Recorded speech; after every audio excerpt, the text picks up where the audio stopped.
The New England Patriots just came out with their 2010s all-decade list, which sparked the conversation, who would win the 2000s Patriots team or the 2010s? Two teams obviously very important in this Patriots dynasty. I'm Sierra Goodwill here with Mike Petraglia, Evan Lazar, and Taylor Kyles. We got the whole crew here today.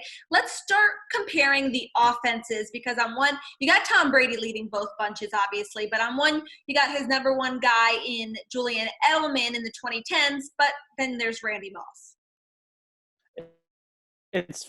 It's a fun kind of comparison because one is truly a bigger football team on offense. The 2000s team, it shows the decades, right? Because the 2000s team, you can ground and pound with Corey Dillon and then hit it over the top with Moss. But in the 2010s team, you got James White as your running back, and it's a little bit more of a spread type of look. So I love how it kind of mirrors exactly how the decades were in terms of the NFL as well as what they are with the Patriots.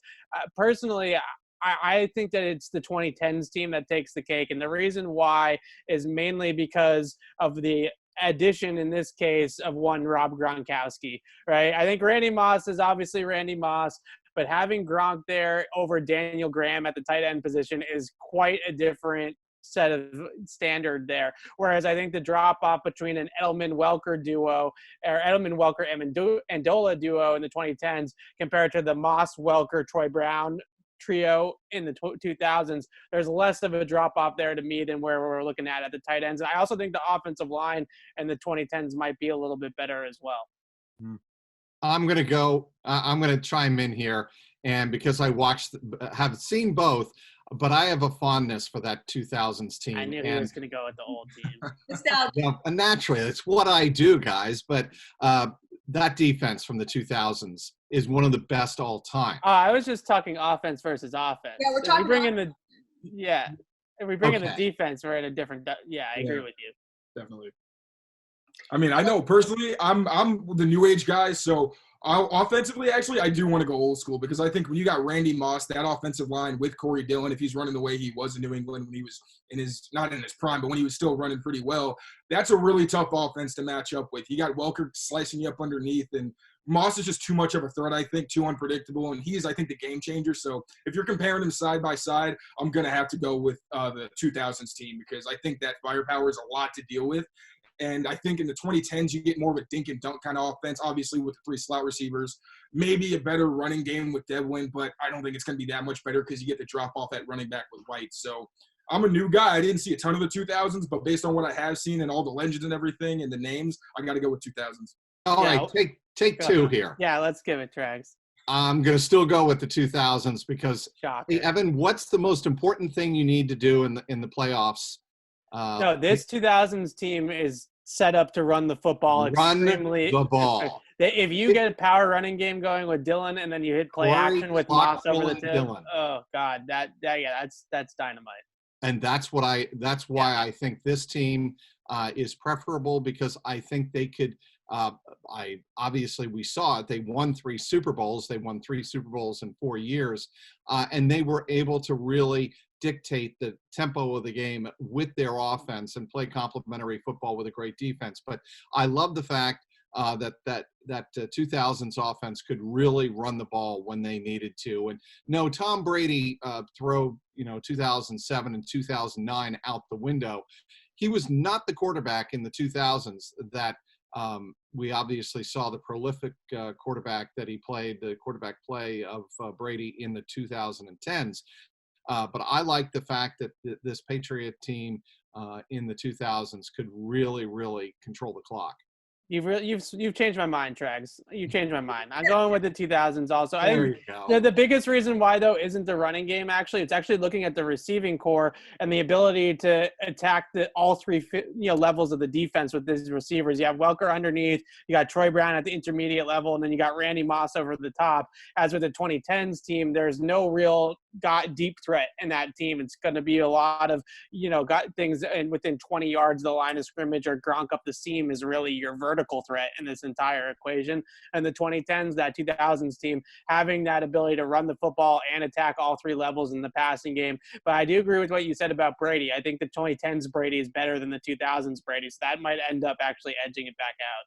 And I don't even think there's a debate if we don't see what happened in Super Bowl 42, a miraculous catch and a questionable cover zero defense call toward the end of that game. If that 2017 finishes the deal, I don't even think there's a discussion. Absolutely. We haven't thrown Daniel Graham's name in there. I think it's just fair to do it because he still is on the All-2000s decade team. We're talking about running the ball and play action. He's not a bad number 3 to have in the middle of the field either. So I'm not going to go crazy into that. But He's a much better run blocker than the pass catcher. I'll give him that. He helps out with the power running game and kind of makes up for the fact that there's no fullback on that 2000s team like a James Devlin. I think Daniel Graham makes up for that. So all three of you are going 2000s over 2010s for the offense, and I don't think much is going to be different for the defenses because we're talking about multiple Hall of Fame players on that 2000s defense. This 2000s defense, if you take all the all-decade teams from the course of NFL history, I'd be hard-pressed to find a better defense than these 11 guys right here. I mean, there's 4 Hall of Famers, maybe 5. Seymour, Law, I think Rodney deserves to be in the Hall of Fame.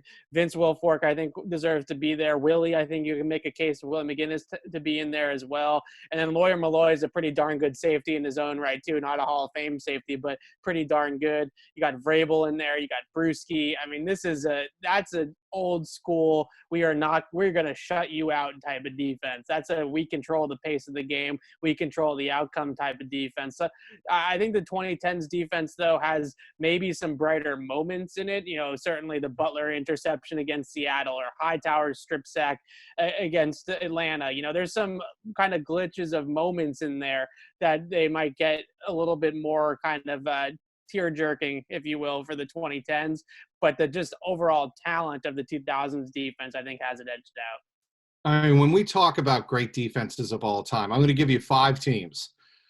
The 75 Steelers, the 84 Niners, the 85 Bears, obviously, the 2000 Ravens, and the 2016 Seattle Seahawks, right? I mean, those are 5 all-time teams. This defense over a decade was comparable to any of those teams, and they did it for as long a period as any of those teams. Certainly the 75 Steelers and this 2000s defense are probably the most compatible or comparable because they did it for such a long period of time.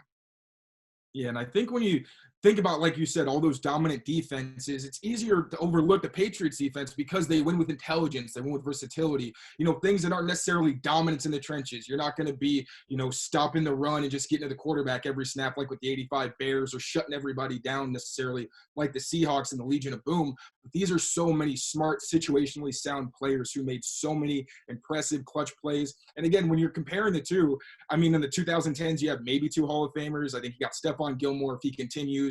And then you've got Chandler Jones with his numbers and his production. But I don't really think there's much of an argument to be made. You guys hit the nail on the head. Well, if we're going 2000s on offense and defense, not sure if I even need to ask this question, but we'll quickly go around the horn here. In a game, 2010s all-decade team versus 2000s all-decade team. Trags, who you going with? I'm going with the 2000s by a touchdown. By a touchdown? I'm going with the 2010s. And I know I said that both sides of the ball are better, but okay. I'm going to make the argument. Themes? I'm going to make the argument for the 2010s because I think that Brady was on a different level. I know he had 07 in the 2000s decade, but we're just talking about the sample size that we get for the whole decade, not just one season or towards the end of it. I think 2010's Brady, especially in his MVP seasons, hit a level that we've never seen hit before at the quarterback position. So ultimately, it comes down to Brady versus Brady, and I'm taking the better Brady.